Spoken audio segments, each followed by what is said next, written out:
नमस्कार, स्वागत है आप सभी का द पॉलिटिकल क्लासेस में।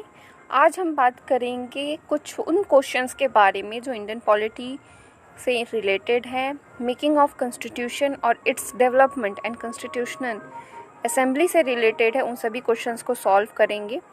तो फर्स्ट क्वेश्चन है, who was the chairman of the drafting committee of the constitutional assembly?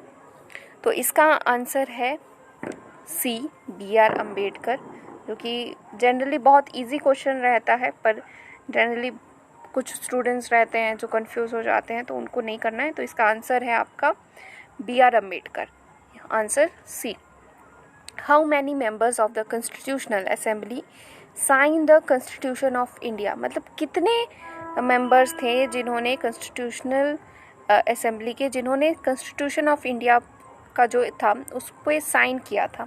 तो आपके जो मेंबर्स थे वो थे 284 मेंबर्स थे जिन्होंने कि साइन किया था जब आपका कॉन्स्टिट्यूशन ऑफ इंडिया बन गया था उसके बाद। तो इसका आंसर है 284। आइए आगे देखते हैं। The permanent president of constitutional assembly was, यानी स्थायी जो अध्यक्ष थे संविधान सभा के, वो कौन थे उस वक्त पे? तो इसका करेक्ट आंसर है आपका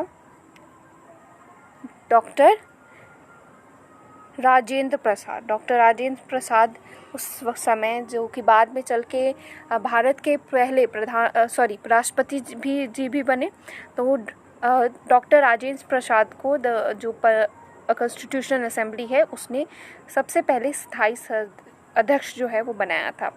एंड उसके बाद जब तक कॉन्स्टिट्यूशनल असेंबली ने पूरा काम किया तो वो पूरे टाइम तक रहे, पूरे टाइम पीरियड तक, जब तक कॉन्स्टिट्यूशन नहीं बना, फिर उसके बाद उन्हें राष्ट्रपति का पद सौंपा गया। Who among the following was non Congress member of the constitutional assembly?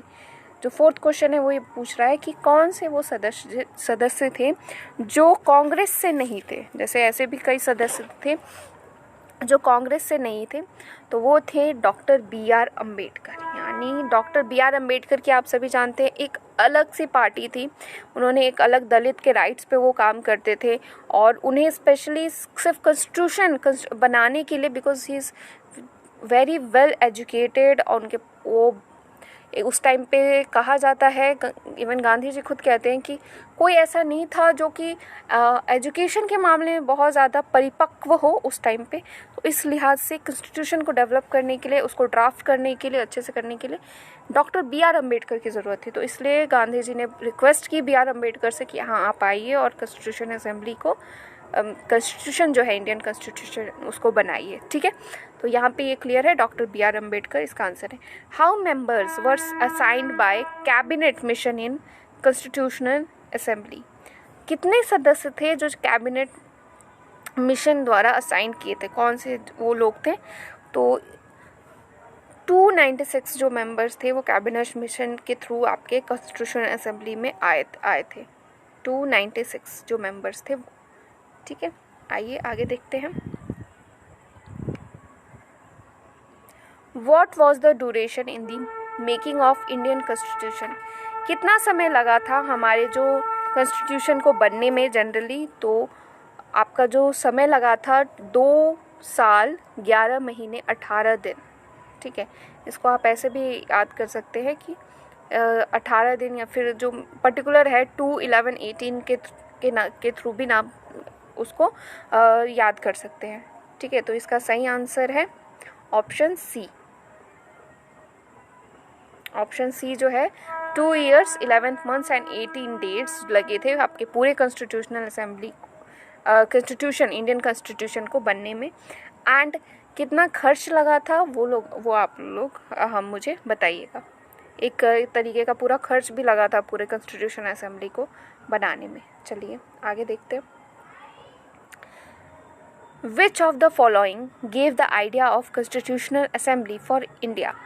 वो कौन सा कमीशन था या फॉर्मूला था या प्लान था जिसके तहत आपका एक तरीके से देखा जाए तो कॉन्स्टिट्यूशन असेंबली बना? तो कैबिनेट मिशन जो प्लान था, कैबिनेट मिशन प्लान इसलिए भी बहुत ज़्यादा ज़रूरी होता है, क्योंकि उसी के थ्रू कॉन्स्टिट्यूशनल असेंबली जो है उसके बाद बनने का एक प्रस्ताव रखा गया एंड आइडिया रखा गया, क्योंकि एक बहुत बड़ी हमारे पास हमारे इंडिया जो है उसका भूक्षेत्र बहुत बड़ा है, जनजातियाँ अलग है, विभिन्न विभिन्न प्रकार के धर्मों के लोग रहते हैं, तो उन इस पूरे देश को चलाने के लिए एक संगठन होना चाहिए। तो उस संगठन को चलाने के लिए फिर कहा गया कि कैबिनेट मिशन प्लान ज़रूरी है। इसमें एक चीज़ करिएगा कि आप लोग वेवल प्लान क्या है वो एक बार पढ़ लीजिएगा। कुछ क्वेश्चंस आते हैं वेवल प्लान से, कैबिनेट मिशन से, तो इसलिए मैं कह रही हूँ कि एक बार वेवल प्लान को भी देख लीजिएगा। नेक्स्ट है क्वेश्चन है, the constitution of India was enacted on 26 November 1949 by the dash. तो आपका जो ऑप्शंस हैं constitution assembly, parliament of India, president of India और British parliament.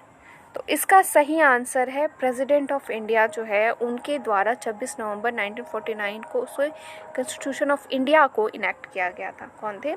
President of India ने किया था। नेक्स्ट क्वेश्चन है, when did the Indian constitution assembly meet for the first time. बहुत बार ये सवाल उठता है कि कब हमारी जो कॉन्स्टिट्यूशन असेंबली के जो लोग थे वो मिले थे। तो 9 दिसंबर 1946 को फर्स्ट टाइम जो है कॉन्स्टिट्यूशनल असेंबली की मीटिंग हुई थी एंड देन उसके बाद जो रूपरेखा थे वो तैयार की गई थी। आपका जो लास्ट क्वेश्चन है वो है, the constitution of India was completed by which of the following date. कौन सी डेट को जो है वो कंप्लीट हो गया था? तो ऑप्शन है जनवरी 26, 1950, नवंबर 26, 1949, फरवरी 11, 1948। तो इसका सही आंसर है नवंबर 26, 1949 को आपका पूरा कॉन्स्टिट्यूशन बन चुका था, उस दिन साइन हो चुका था। बट इसको लागू किस दिन किया गया? जैन 26, 1950 को। इन दोनों डेट्स को लेके हमेशा कन्फ्यूजन रहता है 1950 या 1949 को, क्योंकि जैन 26 और नवंबर 26 दोनों बहुत सिमिलर है। तो ये ध्यान में रखिएगा कि नवंबर 26, 1949 को आपका पूरा कॉन्स्टिट्यूशन बन के तैयार हो गया था एंड जैन 26, 1950 को जो है आपका जो कॉन्स्टिट्यूशन है वो लागू किया गया था। तो ये जो डिफरेंस है ये हमेशा समझिएगा, कानून बनने में और उसे लागू करने में बहुत डिफरेंस रहता है, हमेशा इसको ध्यान रखिएगा। माना जा रहा है कि CUET PG में इंडियन कॉन्स्टिट्यूशन का जो सिलेबस है वो बहुत बड़ा है एंड तो इसलिए सवाल बहुत ज़्यादा बन सकते हैं, इसलिए अभी से तैयारी अपनी जारी रखिए ताकि आपको बेस्ट रिजल्ट मिले। ठीक है, thank you so much and all the best for your exams.